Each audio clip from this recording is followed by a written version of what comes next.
Halo semuanya, selamat datang kembali di YouTube channel saya, Leon Sitorus Miracle. Sebelum kita lanjut, jangan lupa untuk tekan like, subscribe, dan tekan tombol loncengnya. Terima kasih.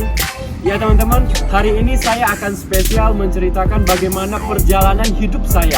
Mulai dari saya kecil sampai saya bisa bekerja, dan apa saja nilai-nilai kehidupan, value kehidupan yang saya punya dan saya hidupi selama ini.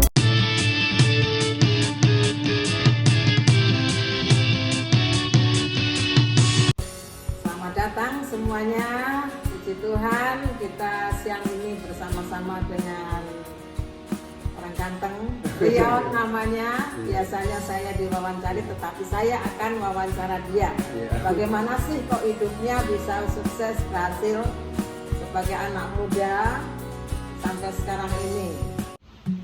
Baik, saya akan bertanya kepada Leon nih supaya jadi motivasi buat kita ya, terutama anak-anak muda. Bagaimana sih kok bisa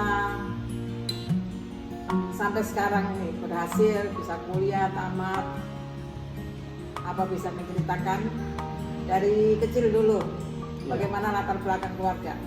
Ya, jadi aku dilahirkan dari keluarga yang pas-pasan, itu di Kabupaten Skadau, Kalimantan Barat. Dan papa itu hanya seorang tukang, mama ibu rumah tangga, dan aku dua bersaudara aja. Aku paling kecil ya. Jadi Bu, sebenarnya jujur aku bisa kuliah di Jogja itu karena aku dapat beasiswa. Ya. Jadi dulu ketika udah sampai SMA aku punya harapan pengen kuliah, cuman nggak ada biaya. Nah, terus aku berpikir bagaimana sih caranya aku bisa kuliah gitu. Aku nggak mungkin paksa papa, paksa mama, nggak mungkin juga pinjam uang kan. Nah, singkat cerita, ketika aku berdoa sama Tuhan, aku dapat kabar dari teman yang ada di Pontianak. Jadi teman kontak aku, teman bilang, Leon, ini ada beasiswa dari Tanoto Foundation. Jadi itu salah satu beasiswa dari salah satu perusahaan sawit terbesar di Indonesia. Wow. Nah, itu tesnya di Pontianak. Jadi aku mesti naik taksi dari Skado ke Pontianak, waktu itu 6 jam karena jalan masih rusak. Nah, jadi singkat cerita, aku tes beasiswa dan bisa lolos dan kuliah di Jogja. Jadi kuliah ini dari keluarga atau dari orang tua nggak ada biaya ya? Nggak ada, sama sekali nggak ada. Jadi misalnya tidak ada sponsor, kemungkinan nggak kuliah. Nggak kuliah. Kurang baik ya. Iya. Tuhan membuka jalan dengan cara sponsor. Iya. Terus apakah dalam kuliah itu ada panggilan jurusannya itu apa di situ? Ya, jadi karena ini jurusannya hanya satu, nggak bisa pilih, itu jurusannya perkebunan. Oh, perkebunan. Iya betul.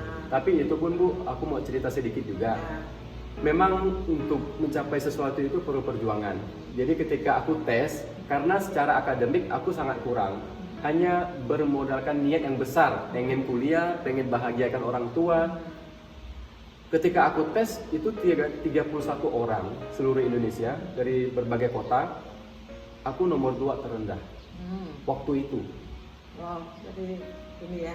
Sempat deg-degan juga gitu kan. Ya. Apakah ini bisa lanjut atau tidak? Nah, aku sampai di interview 2 kali. Karena waktu itu manajemen sempat ragu gitu. Jadi setelah kita berbincang dan dia menanyakan keseriusan aku, apakah benar mau kuliah, dan kalau memang benar mau, buktikan kalau kamu bisa.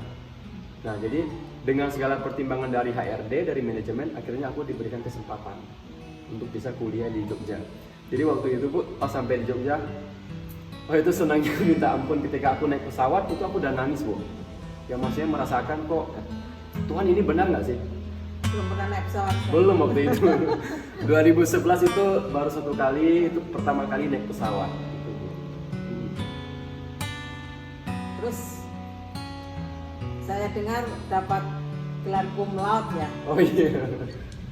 Ya, jadi waktu kuliah, karena aku harus membuktikan ke manajemen kalau aku bisa, aku belajar sendiri, ya tentunya belajar sendiri, dan kalau tidak tahu aku selalu tanya sama teman yang lebih pintar. Nah, cara belajarnya begitu, iya. tanya ya.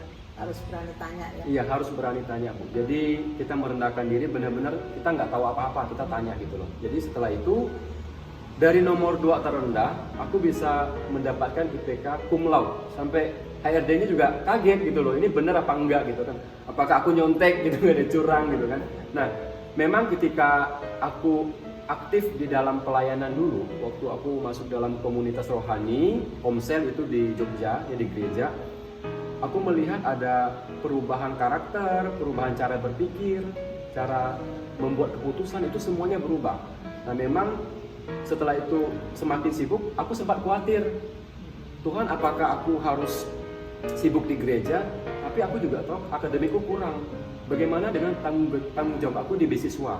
Kalau aku tidak mendapatkan nilai yang baik, gimana gitu? Jadi aku sempat khawatir. Sempat ada kayak, udahlah Leon, kamu tinggalin aja gereja, nggak usah pelayanan lagi, fokus untuk belajar aja gitu.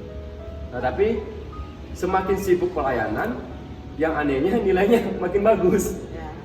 Nilainya makin bagus. Carilah dulu kerajaan Allah serta kebenarannya, maka semua akan ditambahkan. Amin. Ya. Iya. Seperti itu. Iya. Ya.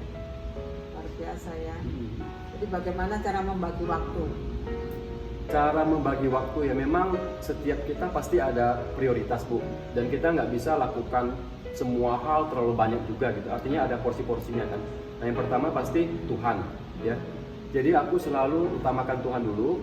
Nah, terus kuliah itu pasti belajar, dan sisanya misalnya kayak jalan-jalan atau kita punya waktu untuk happy-happy itu ya mungkin ada paling sebulan 2 kali atau sebulan 1 kali. Artinya nggak bisa semuanya dilakukan semua kan.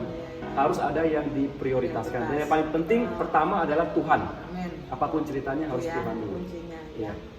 Jadi setelah kuliah langsung dapat pekerjaan ya. Iya, jadi kita sistemnya kita dikontrak 5 tahun. Begitu. Dikontrak Ya. 5 tahun. Puji Tuhan sudah selesai. Selesai. Sudah selesai. Prestasi pekerjaan bagus tentunya. Ya, sebenarnya Bu, jujur ketika aku bekerja, aku tidak pernah expect yang terlalu besar. Jadi nggak punya ekspektasi yang besar, harus promosi, harus ini itu gitu. Karena prinsip aku, ketika aku melakukan sesuatu yang baik dan terbaik, pasti ada sesuatu yang Tuhan akan kasih buat kita gitu. Jadi buat aku promosi itu adalah dampaknya, ya hanya dampaknya aja, efek sampingnya aja.